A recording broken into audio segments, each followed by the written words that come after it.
All right, let's go back to this because we need to now celebrate that Stony Baloney is famous. This is from earlier today. This is Jack Posobiec talking with Joshua, who is the co-author of his book, who we're going to see on the channel next week.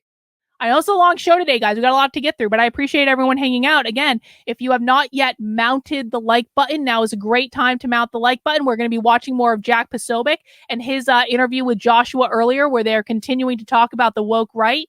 Let's check this out. With My Patriot Supply. Since 2008, Patriots are attack-free. Hang on, I get through the ad. Reviewer.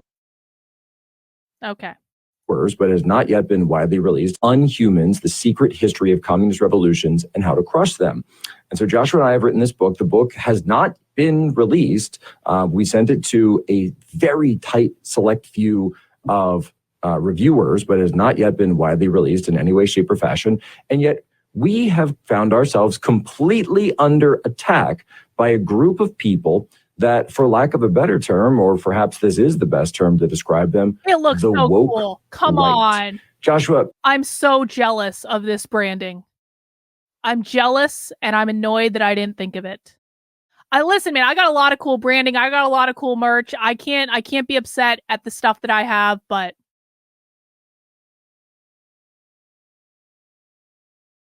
I'm annoyed that they thought of it first.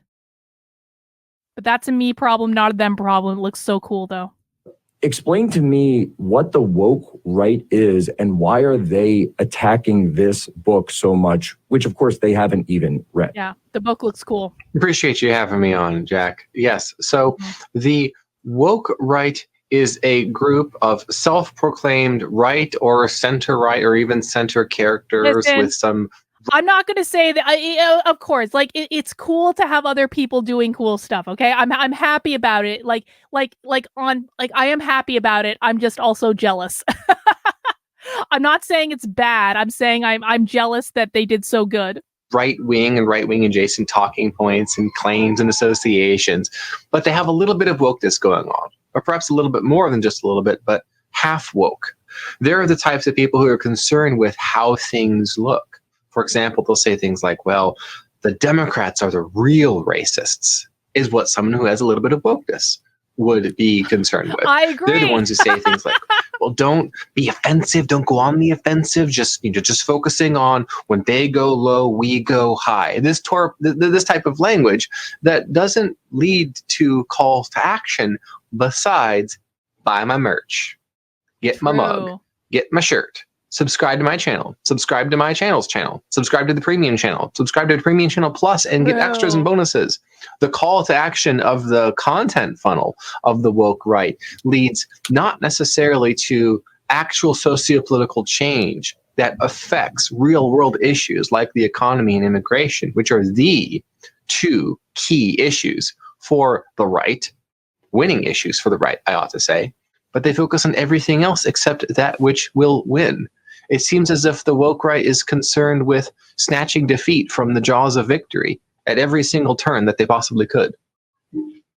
I want to read something here. This is by a Twitter user called Stony Baloney. Stony Baloney! And you know, with a name like that, it's going to be absolutely fantastic. Oh wait, do you guys have the screenshot? Let's put up the screen. I didn't realize you had it. Yay! Stony Baloney is famous. Jack Posobiec is taking advice from our boy. Go follow Stony Baloney on Twitter. Yay! Remember, human centipede is Stony Baloney.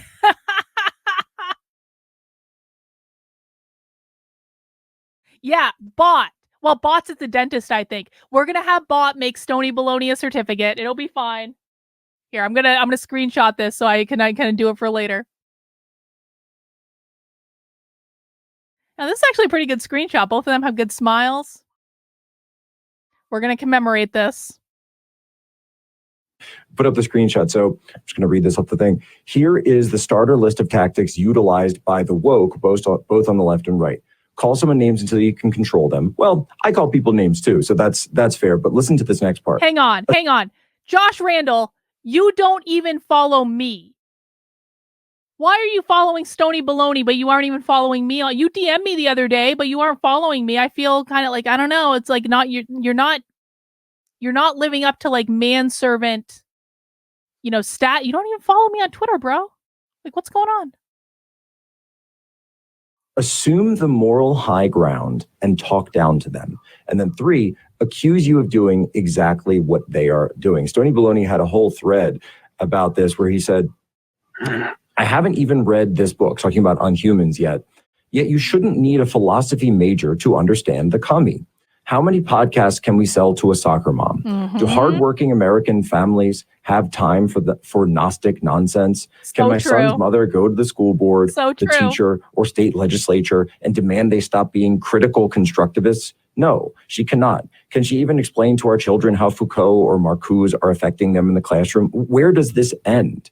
And the question is, of course, if all of our focus is on podcast clicks and sitting around in the library and holding these academic debates, well, guess who's going to win? It's going to be the Unhumans. It's going to be the communists. It is now time to speak plainly. And if you don't have a clear call to action that every family and regular person can take, then you don't have any right to claim dominance over the space. Anyone attempting to suppress any anti-communist voice deserves nothing but our contempt. Now, I don't know that I would go that far, but read. So Jack Posobiec isn't quite at the point yet where he understands how many people have been trying to suppress information. That's okay. The rest of that thread was brilliant. Well done, Stony Baloney. In the thread, we should question their motives. And so, I think there's a lot here, but really, Joshua, I want to ask you about the thing you just said there. And I had tweeted this earlier as well, that of course the woke right are not completely woke. They are against the full woke, but they are half woke. What does that mean? What is this idea of half woke? It means that they still adopt the oppressor versus oppressed mental model of the woke left, where there are obviously good guys and bad guys. And when there's a disparate impact, meaning when, let's say, this percentage of the population is this demographic group, but they only have this much percentage of the wealth, well, you better know it. There's certainly some oppression there. There's certainly nothing to say of individual choices and preferences there. So they agree with the oppressor versus oppressed mental model of the situation, that assessment. And they also agree with the key one-word philosophical point that the woke left does make, which is should. Well, things should just not be that way. They should be fair. They should be equal. And so the woke right agrees with that and say, well, they should. We just have some different ideas on how to create that. And so they adopt the same starting point. They agree with the same frame versus understanding from the beginning that just because bad things happen in this world doesn't mean that there's some grand conspiracy causing them to happen. Just because there's oppression doesn't necessarily mean that there was an oppressor. I did a Twitter space this past week talking about how critical theory always looks for the victim and the victimizer. Well, sometimes just bad things happen. It's in the Old Testament and the New Testament that it rains on the just and the unjust. That doesn't mean that there's a rainmaker conspiracy in the sky causing it to cause rain to befall those people who are poor. That's just how things work. I'll throw another one at you. The poor will always be with you. 100%. Yes. And in Unhumans, we talk about how in chapters 12 and 13, we do give actual plans of action, strategy, and tactics that the normal everyday person can do to improve their lives, to improve their family's life, to improve their community, and even their country in the face of the forces of anti-civilization that are doing what they can to launch anarcho-tyrannical micro-revolutions against good and honest people. Communists. But we also talk about the original purpose of the left. This is something that the woke left unfortunately gets away from. They're focusing on blaming and assigning varying levels of that blame to different identities. Yeah, what they're not saying that I would like to say they would like them to say a little bit more clearly, and maybe we can gently suggest this to Joshua next week and see how he feels about it. What I would really like for them to be saying is that the left believes that capitalism is always the oppressor in every situation. There's not any boogeyman that they consider to be oppressor that isn't a capitalist or the bourgeois or like whatever. All roads lead back to that. We would like him to be a little bit more clear about what that means, how they define capitalism, which is private property ownership, what private property ownership means. It means your home, your business, your land, your apartment rentals, your intellectual property, your parental rights, and your individual liberties. We'd like them to be a little bit more specific, but you got to take what you can get. Entity groups. But the original purpose of the left was to be a deployment of compassion. A deployment of compassion. The right has been, as Scott Adams would say, the systems over goals crowd. What's pragmatic? What's going to work in a Lindy way for the next several decades, centuries, to make this a great civilization to live in? Now, there are those who are poor. There are those who are suffering, those who are miserable, both from consequences of their own choices and those that are not of their own choices. And they were men like John Patterson from my same city here in Dayton, Ohio, where he made life better as much as he could for widows, for orphans, for the inner city poor, for the working class. Because he also recognized as a Christian that's the right thing to do, but he also recognized that that would prevent a communist revolution in the United States. That was during the first Red Scare period, by the way, which is very little talked about and understood. But it was men like John Patterson who had that compassionate understanding that just because someone is in a bad situation, it doesn't mean that they should stay there, or that it was their fault, or that it was somebody else's fault. And that there is good that can be done. And you do not need a government to come in there, start taxing everybody, and make it happen. You could be a great man of history like John Patterson and fix it yourself. Well, and this is also where we see Teddy Roosevelt fighting off some of this in his presidency. Of course, Teddy Roosevelt ascends to the presidency in the midst of the quote. It's funny that they call it a Red Scare, yet actually we had a president of the United States named William McKinley who was assassinated by an anarcho-socialist, and yet they claim that, oh, it was all just a bunch of right-wing fears. I'm like, the president was shot and killed by one of these guys who was a little Emma Goldman toady. And yet we're told that, oh, no, Leon Czolgosz, he was just don't worry about him. It's no big deal. No, obviously, no, there was a huge issue going on at the time. Teddy Roosevelt fought hard to tamp it down, number one, using law and order and deporting people like Emma Goldman and others who were foreign born, and at the same time going through, but then also, as you say, going in and trying to understand what the grievances of the workers were and saying, you know what, maybe we can have things like weekends. Maybe we should push for things like this. Maybe we should push for these types of conditions to be done global or to be done nationwide. He broke up he was not a corporatist in any way, obviously. And and obviously the corporatists hate Teddy Roosevelt because of this, because he was a populist. He was an extreme populist. And so this is the difference between Teddy Roosevelt and, say, Ronald Reagan, who was not a populist. He was far more corporatist in many of his domestic Right. I think policies. they continue after their break. Hang on. We're going to go through the commercials. We're not going to watch that. I think they keep talking after this, though.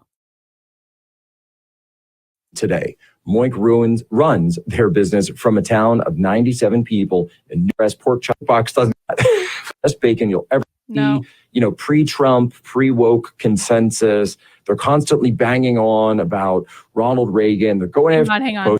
And the human ISEC back. Now, Joshua, what's really going on here? So these guys, they're trying to hold up this like pre-Trump, pre-woke consensus.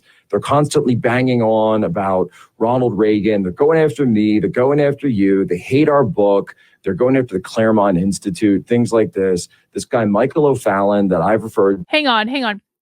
Why do they hate the Claremont Institute? I just don't have enough. I don't have enough knowledge about this I need someone to educate me about why Michael O'Fallon and James Lindsay hate the Claremont Institute. I'm sure someone knows. We are not discussing the Jews right now.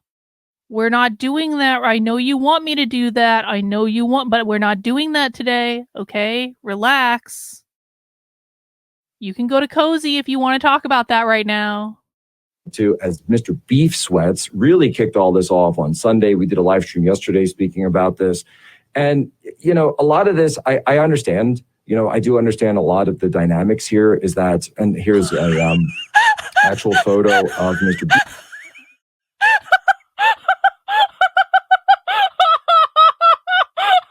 I didn't see this part. Holy shit.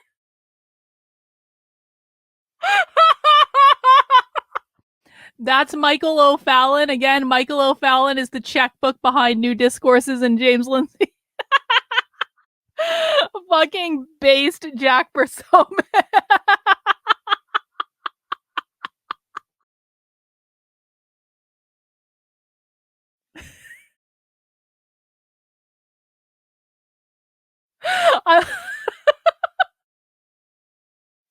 I love how the two of them are just acting like this is totally normal to put this picture, this Photoshop picture up of Michael O'Fallon.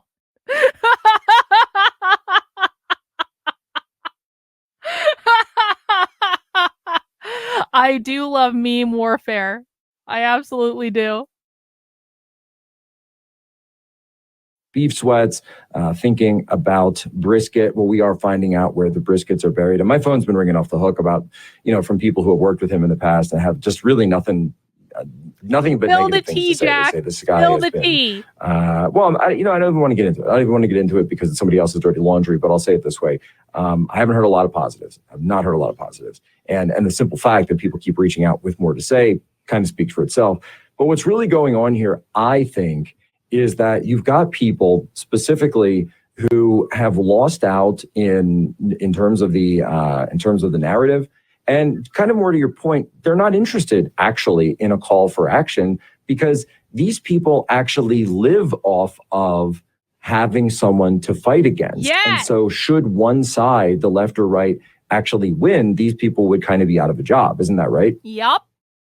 Yes, that's right. Moments ago, I posted if Conservative Inc., let's call them, if they were to achieve actual sociopolitical victories in the so-called culture war, would there be a reason for Conservative Inc. to exist anymore? Exactly. Oh, the follow the money heuristic then becomes explanatory and also predictive. We can see what's going to happen, how the both institutional and kind of independent, but let's say fundraising seeking class. Listen, man. James Lindsay, before he was doing New Discourses, had quit his job in academia to be a massage therapist. And I'm not shit-talking massage therapists at all. Massage therapists are great. They do important work. It's a hard job.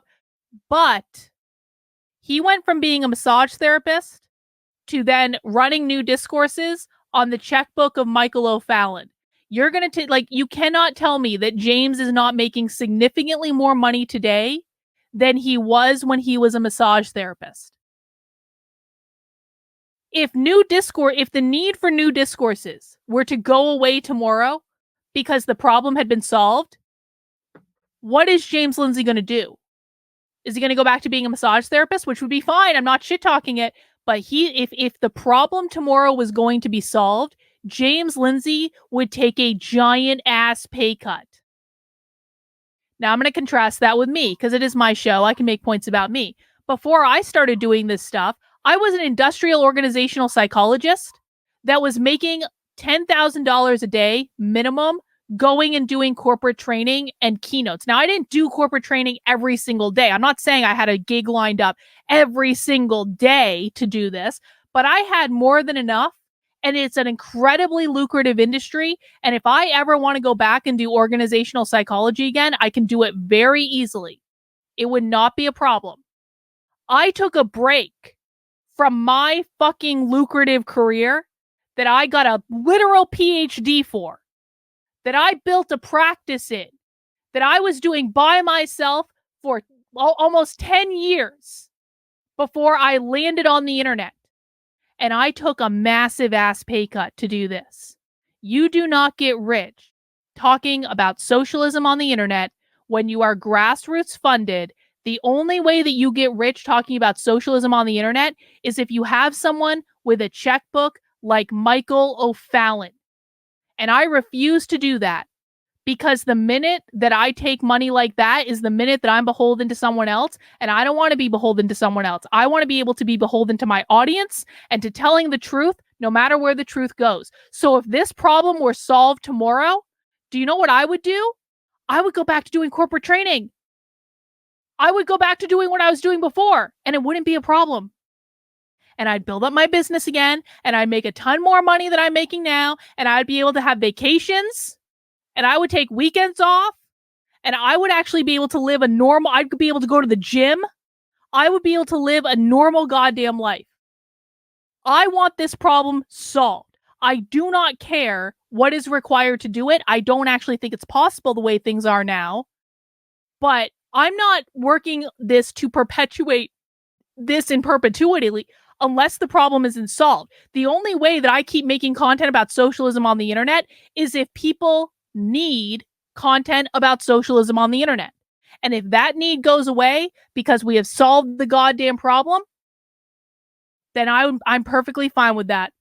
James needs the problem to perpetuate. Michael O'Fallon needs the problem to perpetuate because this is how they're making their money and how they're staying famous. Does everyone understand that? Most nonprofits are like that, by the way. Most nonprofits that say they're trying to solve a problem are not really trying to solve a problem. They're trying to stay in business.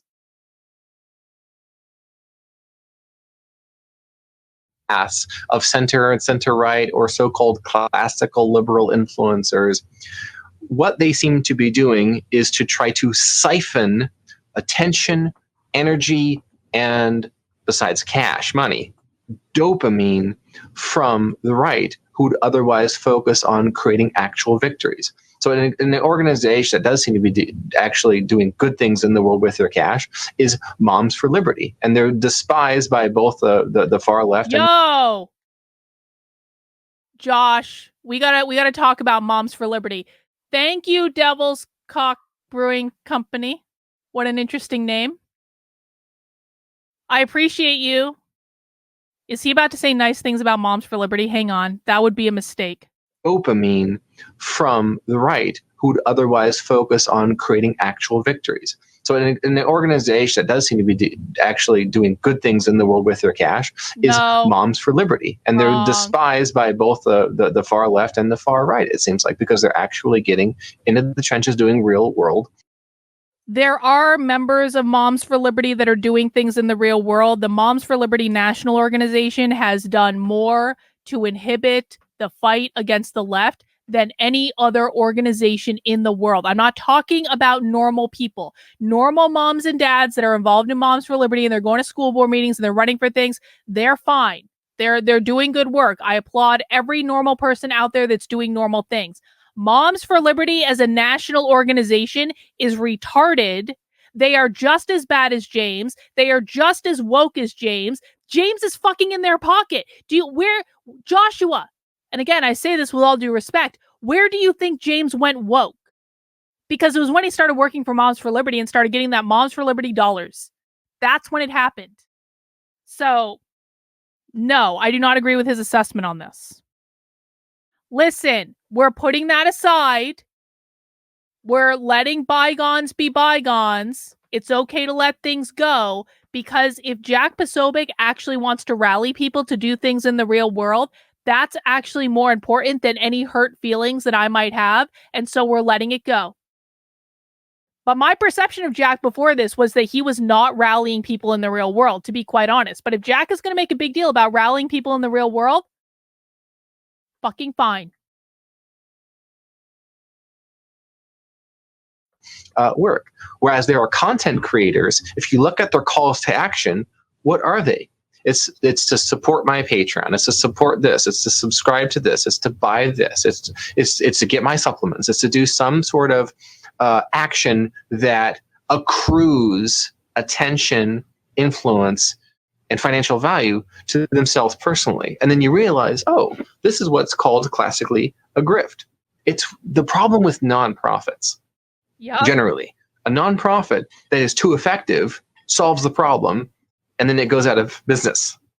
Now, one could argue it was never in business because it's a nonprofit.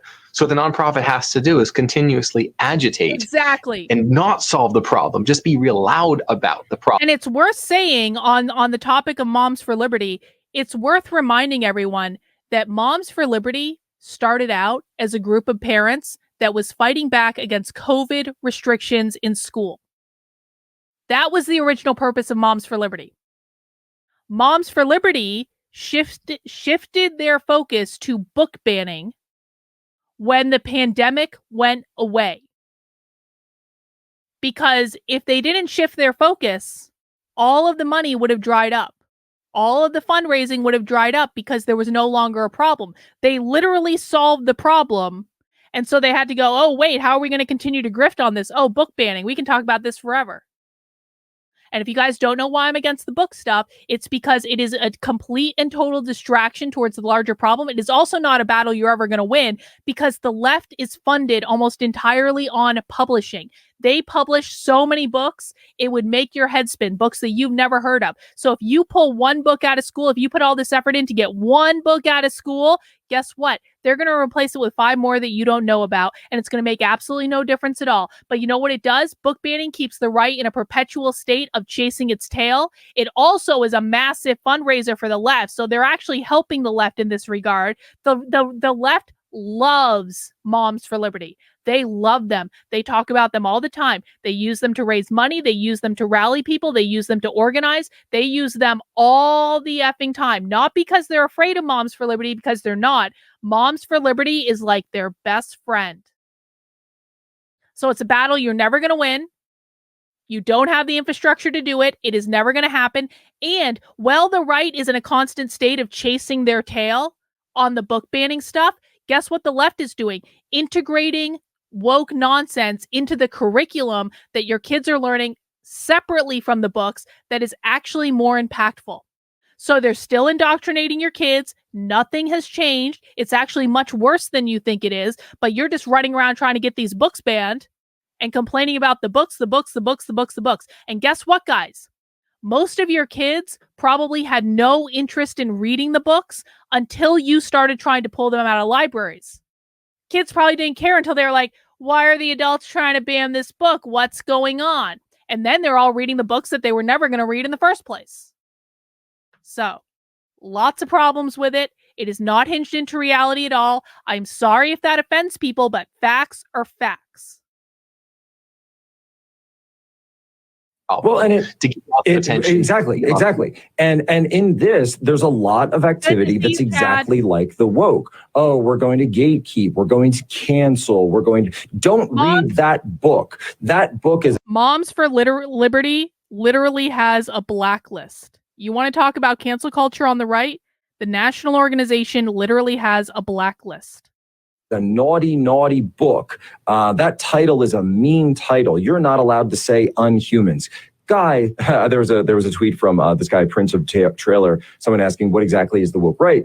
And he says, guys, don't sink to their level. Guys, don't call them commies. Guys, don't say mean things about people who hate you and laugh at you while you die. Guys, here's Bill Maher dunking on libs. Guys, here's a New York Times article. I mean, like, that's just, I feel like that's the perfect mentality right there. Yeah. That's also part and parcel of this, because, they're like, Reagan wouldn't do that. Reagan wouldn't do that. But, it also serves a wider purpose, I would say, in that they don't actually have the ability to formulate any solutions other than just kind of repeating over and over, well, we just need to follow the Constitution, man. Oh, we just need to get back to conservatism, or we need to get back to classical liberalism. And then they'll say, just follow the Constitution. Like that's all it takes. Like, yeah, well, we've been trying that and saying that for 50 years. And where has it gotten us? It's gotten us to the point where children's genitalia are being chopped off. Trans kids are raping non-trans kids and they're not trans at all. They're actually pretending to be trans or whatever it is, pretending to be females, and are raping kids in high schools. And we've got all sorts of insanity run amok. And you think just running around going, follow the Constitution is actually going to conserve anything. That's number one. Number two, because it is very performative, because a lot of this is theatrics that they perform for the donor class rather than actually attempting to achieve sociopolitical victories, as you say, rightly so, that it doesn't quite get to the heart of the problems that we're facing now. Is it possible that, listen, I had Jack Posobiec blocked on Twitter before this because I did not have a positive opinion of him before I saw him fighting this fight. But maybe things have changed, and that's a good thing, and we have to allow for people to surprise us, right? Is it possible that Jack Posobiec is so independent of all sources of like mainstream funding now that he just doesn't give an F anymore? Is that actually possible? I mean, I always had the perception that Jack Posobiec was doing pretty well with what he was doing. He has all these, partnerships, all these people he works with. I always thought he was doing pretty well, but there always seemed to be something that was kind of like, he wasn't, here's what I'm trying to say. What Jack Posobiec just did was basically say, F you guys, to a lot of the conservative establishment. And there are a lot of people who are not going to like that Jack Posobiec is doing this. I'm not saying he's perfect. That's not what I'm saying, but we have to work with people who are coming to the party, okay? Why is he saying F you guys all of a sudden? Like, what happened? I don't know the answer to that. But he's telling the truth. This is actually a really base take. He's not wrong. But I don't recall him talking like this 2 years ago. It's not the 1980s anymore, bro. It's not the 1990s anymore. And perhaps, as much as we hate to say it, maybe there were some structural issues going on in the 80s and 90s that started in the 1960s, which you and I talk about in the book at length, that led to the situation we're in now. But okay, that's fine. And we also have to ask ourselves if, given that immigration and the economy are the galvanizing issues of the right, and the right continually loses on both of those issues at every turn, still following their principles, if the conservative principles you followed brought you to this, of what use were the conservative principles? And that seems to be where the woke right has a public freakout, whether it's airing their dirty laundry or their dirty dishes, in the case with some. I think it's worth exposing the resistance to actual solutions and see if there's more to this than meets the eye. And on that matter, I think it would be wise and fun to have a spirited conversation or debate, let's call it. Whoa. Between myself and Michael O'Fallon. I hope you do. I think that'd be a great public service. What do you think, Jack? Okay, so there is no way in this universe that James Lindsay and Michael O'Fallon are going to debate those two, but I would love to see it. I would pay money to see it. I hope they do a good job. I don't think it'll ever happen because James thinks this is all beneath him, and he thinks that Jack Posobiec and Joshua are really the ones that are woke because they're calling him woke, and isn't it woke to call someone woke, bro? But I would love to see a debate between them.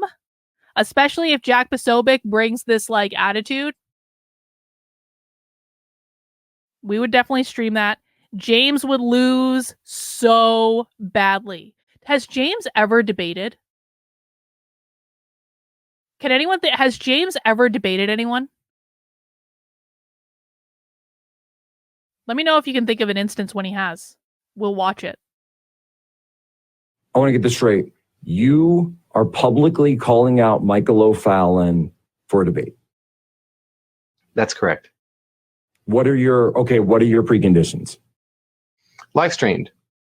Besides that, no preconditions. Let's live stream it. So no editing. No editing. Live stream it, no editing. Yeah, what do you say, Michael? What do you say?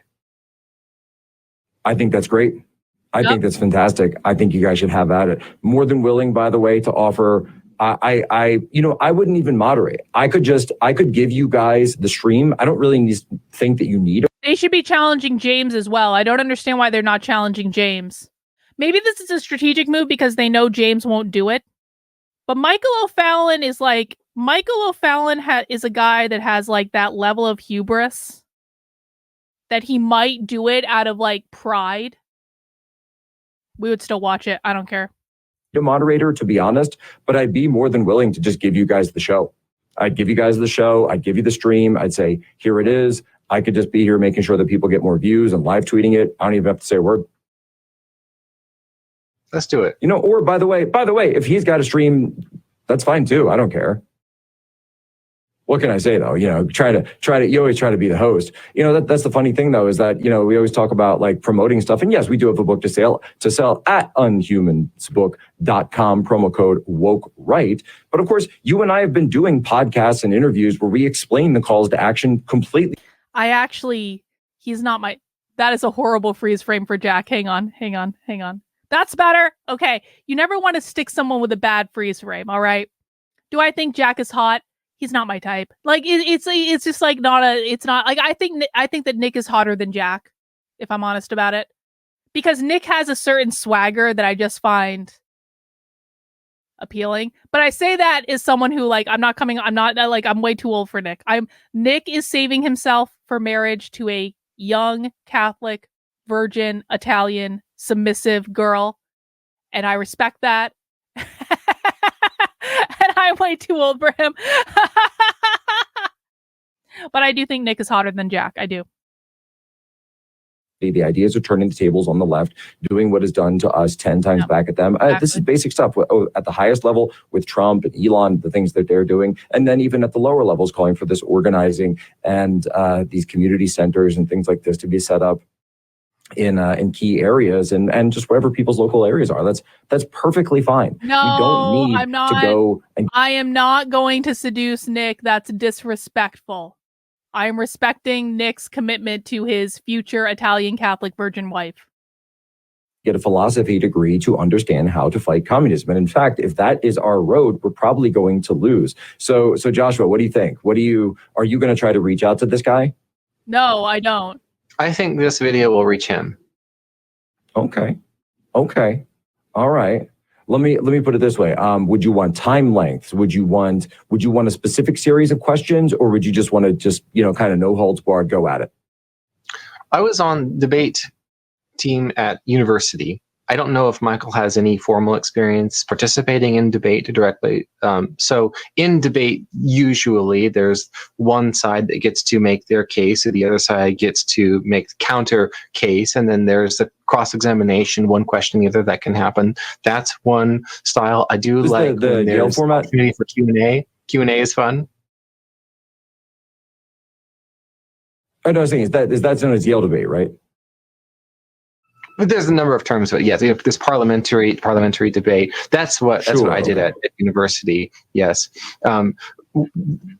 formal debates can be off-putting for the same reason that so much of the woke right messaging is off-putting. We'll be blunt, because that's not how normal people communicate. That's not the everyday. We're not talking about so Lysak is a new integralist Nietzschean. See, Joshua and I are going to get along. Joshua understands the value in communicating in the ways that normal people communicate, not this highfalutin academic stuff that most people have no time for. Vitalist, pseudo-Gromskyist.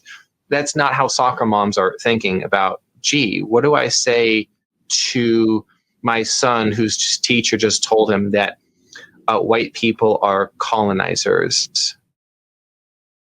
You tell your son that whiteness means capitalism because the woke left believes that capitalism, which is defined as private property ownership, is responsible for slavery in the United States, slavery being the ownership of people as private property. Slavery then created systemic racism, which is racial disparities created on the basis of race from slavery. When they're talking about whiteness, white supremacy, like systemic racism, the system in systemic racism is capitalism. So it is always a reference to capitalism when you're hearing about like white people or whiteness or any of those things, because it is a reference to systemic racism. And the racism part is not as important as the system part, because it's the system that upholds racism. And they believe that if they get rid of capitalism, that will solve all racial disparities. You then tell your son that colonizer means to take indigenous land and oppress it under the force of capitalism. That is what that term means. It is kind of like a subterm to imperialism being the highest form of capitalism, but most of the time they use colonizer or colonization or colonialism, and that means that you've taken indigenous land, which was under the care of the collective indigenous people, and you've imposed the force of capitalism on it to privatize the land. This is why they call Israel the settler colonists, and why they're there, and why the left supports the glorious revolution against the settler colonists, because they believe the settler colonists colonized the indigenous land, and now the Palestinians are taking the land back and decolonize it, which means removing the oppressive force of capitalism. That's what you tell your son. What do I say? This Joshua is a very different Lysek, message. this is fantastic. We're out of time for this segment. Where can people follow you? And more importantly, where can Michael O'Fallon follow you? He can find me in the DMs. I'm vegetarian, so leave Whoa. In the DMs. All right. There we go, folks. There we go. All right. Well, we will hope very strongly that debate happens.